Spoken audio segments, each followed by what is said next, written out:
بسم الله الرحمن الرحيم الحمد لله رب العالمين والصلاة والسلام على أشرف الأنبياء والمرسلين محمد وعلى آله وأصحابه أجمعين أما بعد إخوة الإسلام عباد الله.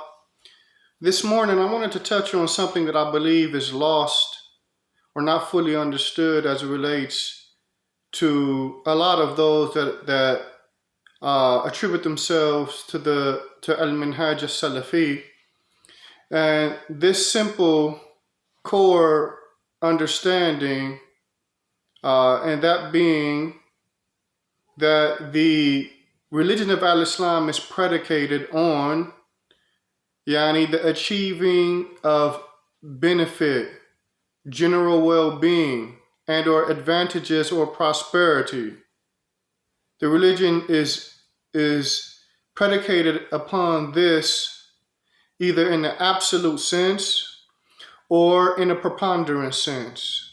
And likewise, it's predicated on doing away with that which is detrimental, or that which is considered a disadvantage, or that which is considered a harm, either in the absolute sense or in a preponderant sense.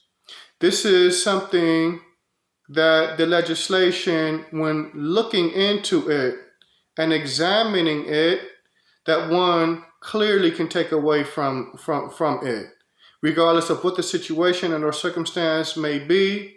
Whatever the legislation orders or commands or prohibits, then you find the achieving of a maslaha or a benefit and or advantage, and whatever it prohibits, you find that thing that is prohibited is a mafsada or a disadvantage.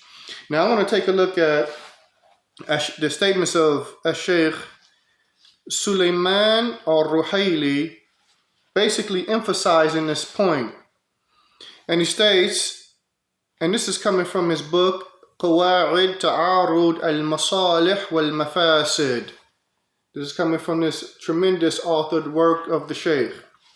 And he says, مذهب أهل السنة والجماعة أن الدين كله مبني على تحصيل المصالح في الدين والدنيا والآخرة وعلى دفع المضار في الدين والدنيا والآخرة.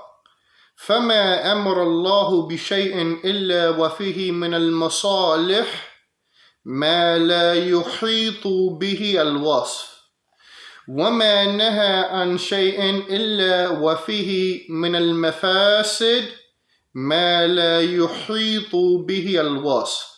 Now I took the liberty of pre-translating this instead of translating directly on the spot, and I'll read the translation. The Shaykh, he says, was translated to mean the ideology of Ahlul Sunnati wal Jama'ah is that the religion, all of it, is erected upon achieving benefits and or overall well-being as pertains to the religion, the temporal world, and the next life.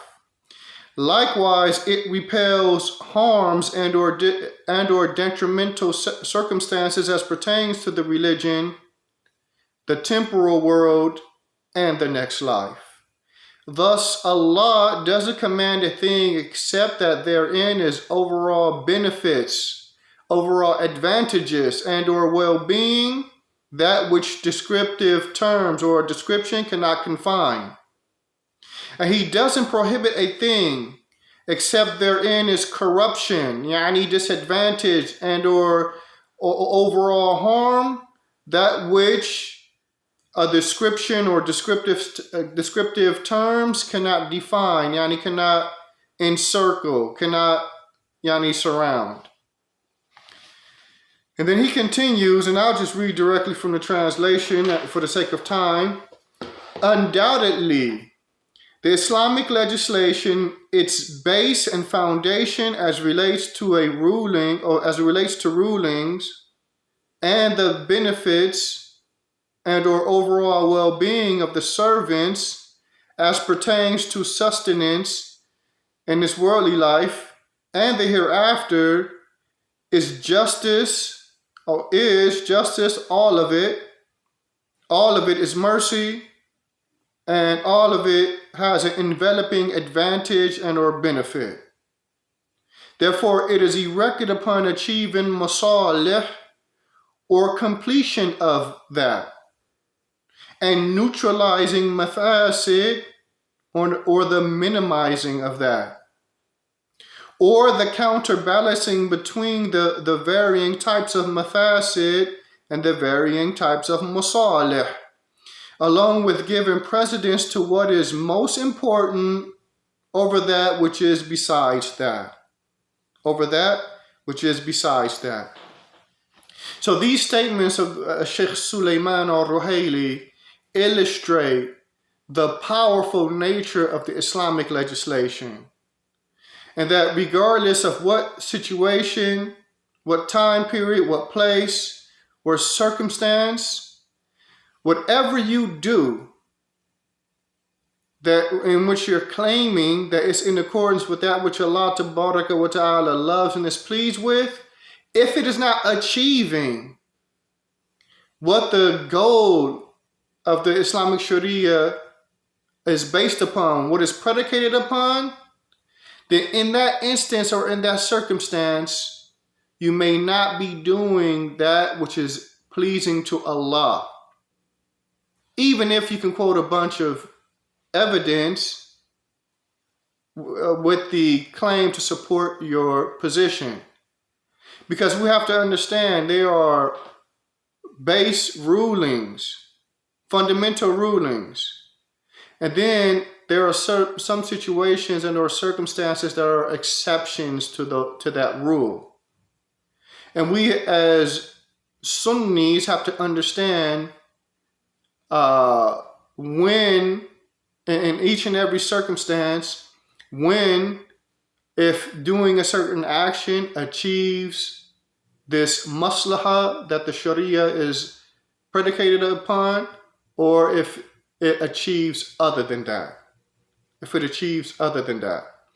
And so, when looking at this particular mas'ala, or this issue, then there is no doubt, if we look at what Allah commands and what He prohibits, we find the maslahah in an overt sense. If, from the standpoint of giving an example, we have the prohibition from taking knowledge from those whose condition and or circumstance is unknown, especially in this day and time where there are many people talking, and the ideologies within Islam are prevalent, that are amongst the Muslims, not within Islam, but amongst the Muslims are prevalent, and these ideologies consequently clash with the text of the Quran and the Sunnah. For this reason, we have the famous statement of Ibn Sirin, which stated, "Inna hadha al-ilm deenun, fanduru amman ta'khuduna deenakum." Indeed, this religion, this knowledge, it is your deen. So examine or scrutinize carefully he whom you take your deen from. And of course, this particular statement is built and based upon statements that are found within the text of the Quran and the Sunnah. The point is that after the appearance of different types of ideologies amongst the Muslims that clash with the text of the Quran and the Sunnah, there has to be some ihtiraz, there has to be some caution before you just sit with anyone. And what is the maslahah that's achieved by this? The preservation of the deen. The preservation of the deen. Why? Because you could sit with somebody that is so corrupt that the bid'ah that the individual may have for them could be mukathara. It could be that which is considered to be disbelief. And this individual, by one consequently sitting with and taking knowledge from them without fully understanding and knowing who they were and what they were about, then this consequently ruins or destroys the person's deen. Or if the bid'ah is mufassiqa, it may not ruin or destroy the person's deen in the absolute sense, but it severely impairs the person's deen. Why? Because he adopts an understanding of Allah tabaraka wa ta'ala that's not correct. That's not correct. And so in understanding and looking at this, we have to understand and look at a musalih or a maslaha is whatsoever brings about the preservation, in a specific definition, whatsoever brings about the preservation of five things: the deen, the nafs or the life, the aql or the intellect, the nasl or one's progeny, and the mal or one's wealth. Whatever brings about the preservation of these five things, or whatever is a means to bring about the preservation in these five things. And so when we take a look at that particular example, this ihtiraz or caution from just sitting with just anyone and taking knowledge, we can clearly see that the maslaha in that is for the preservation of one's deen. If we look at another example, then as it relates to its benefit, we look at the prohibition of concealing knowledge. The prohibition of concealing knowledge. Why is this prohibited? Because the concealing of knowledge consequently brings about the impairing or the destruction of deen, the concealing of knowledge. Allah tabaraka wa ta'ala, He says in His noble book, إِنَّ الَّذِينَ يَكْتُمُونَ مَا أَنزَلْنَا مِنَ الْبَيِّنَاتِ وَالْهُدَى مِنْ بَعْدِ مَا بَيَّنَّاهُ لِلنَّاسِ فِي الْكِتَابِ أُولَٰئِكَ يَلْعَنَهُمُ اللَّهُ وَيَلْعَنَهُمُ اللَّاعِنُونَ. He states, indeed, those that conceal, they hide what we have sent down from the clarification and guidance after it has been made clear to the people in a book or in the book, then they are those whom Allah tabaraka wa ta'ala curse, and they are cursed by those that curse. They are cursed by those that curse. So, without a doubt, the concealing of this knowledge, by way of concealing it, it brings about the destruction of the deen. It brings about the destruction of the deen, or it brings about an impairment as it relates to the deen. And so, this prohibition, we can see clearly that it is doing away with a mafsada. It's doing away with the mafsada. So these two things, as I present these examples, these are base or fundamental rulings. However, when we look at the second, the kitmanul ilm, concealing or hiding knowledge. If we're looking at this example, then there are certain circumstances, certain situations where conveying knowledge can bring about a mafsada. And these types of circumstances now would be the exception to the rule.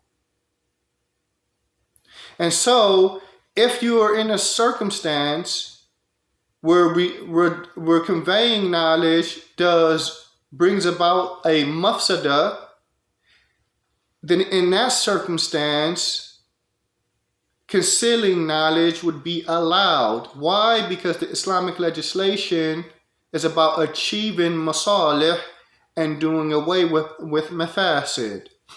And we see an example of this from the hadith of Mu'adh ibn Jabal, where he stated, Kuntu ridfa an-nabi sallallahu alayhi wa sallam ala himarin yuqalu lahu Ufayr. He said that I was riding on the rear of a donkey with the Messenger sallallahu alayhi wasallam, and the donkey was named or dubbed Rufayr. فقال لي يا معاذ أتدري ما حق الله على العباد وحق العباد على الله قلت الله ورسوله أعلم. So Mu'adh, he stated that the Messenger sallallahu alayhi wasallam said to him, "O Mu'adh, are you aware of what Allah's right is upon his servants and what the servant's right is upon Allah?" So Mu'adh responded, "I said, Allah and his messenger know best. Allah and his messenger know best." So then he continued, he stated that the Prophet sallallahu alayhi wasallam then stated, حق الله على العباد أن يعبدوه ولا يشركوا به شيئا. That the right of Allah upon the servants is that they worship him alone and do not associate a partner in worship with him. وحق العباد على الله أن لا يعذب من لا يشرك به شيئا. And the right of the servants upon Allah is that he will not punish whomsoever does not associate a partner in worship with him. Thereafter, Mu'adh, he asked the Prophet sallallahu alaihi wasallam a question. He stated, أَفَلَا أُبَشِّرُ النَّاسِ. Should I not inform the people of this good news? Should I not inform them of this knowledge? The Prophet sallallahu alaihi wasallam stated, لا تبشرهم فيتقلوا. Do not inform them as they may depend on this alone.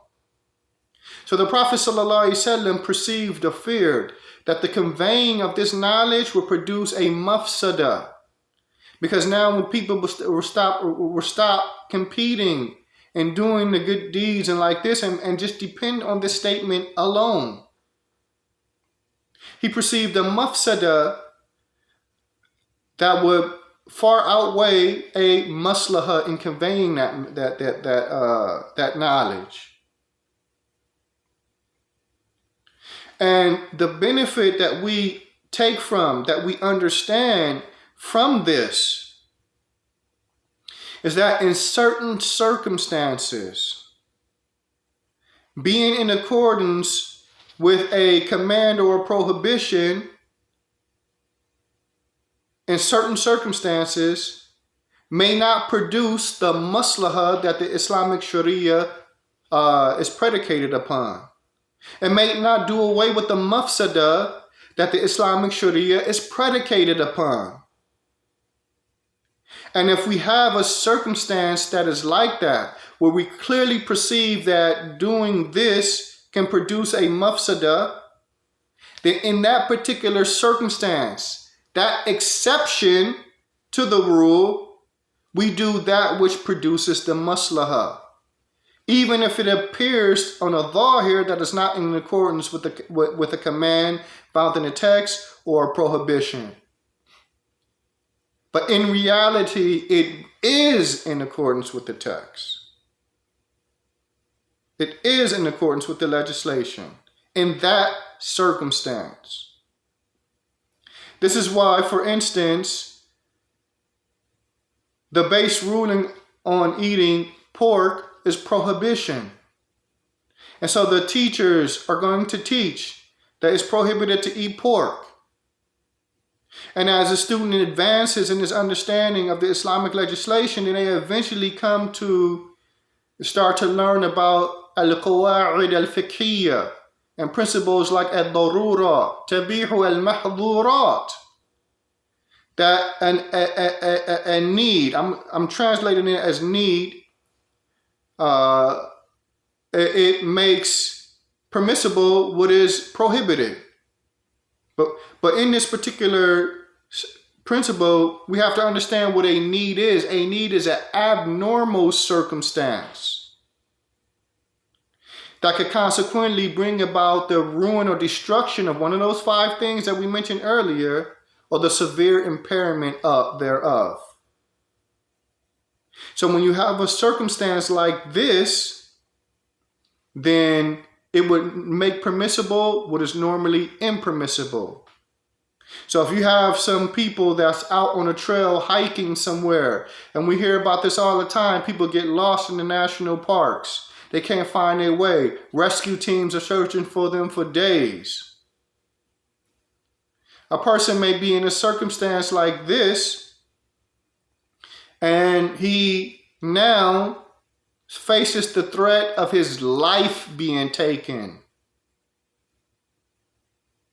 So in this abnormal circumstance, then if he was to come across a pig, for instance, and he slaughters it and cooks it, or however he does it, this, in this particular circumstance, would be permissible, because it's the only means for that person to survive. Or if I was to use another example, when I was in high school, they taught us that I believe in health class, they taught us that in situations like this, a person could literally drink his own urine to survive if he had no water. That he could literally drink his urine to survive. Now we know drinking something of this nature, urine is an impurity. It's impermissible to drink this. But if you're put in a circumstance where your life is literally being threatened, you have no water, you're out in the middle of nowhere, then in a circumstance like this, that which would normally be impermissible becomes permissible. Why? Because it is preserving one of those 5 things, or it's the means to preserve one of those 5 things. In this case, the nafs, one's life. And so when we look at this particular issue, then the Sunni has to apply this, this basic understanding of this basic rule that the religion is predicated upon achieving masalih, either in the absolute sense or the predominant sense. And it's likewise predicated on repelling, removing, and doing away with mafasid in the absolute sense or in the predominant or preponderant sense. And sometimes a circumstance, an exceptional circumstance, can cause a person to do something that is outside of what is normally a normal ruling from the religion. And so these things have to be understood. These things have to be understood properly. Because we find a lot of brothers upon al-minhaj as-salafi that act in a manner like they see things as black and white. No matter what the circumstance or situation is, they apply one rule and that's it. One rule and that's it. And in some cases, the application of this one rule is in a circumstance where if it's applied, it clearly produces a mafsada. It clearly produces a mafsada. And that, as far as I'm concerned, is what you call tunnel thinking. That you can't understand what's to the left or to the right of you. It's just tunnel thinking. All you see is what is in front of you. We have to snap out of that. And Allah Tabaraka wa Ta'ala knows best. Subhanaka Allahumma wa bihamdik. Ashhadu an la ilaha illa ant. Astaghfiruka wa atubu ilayk.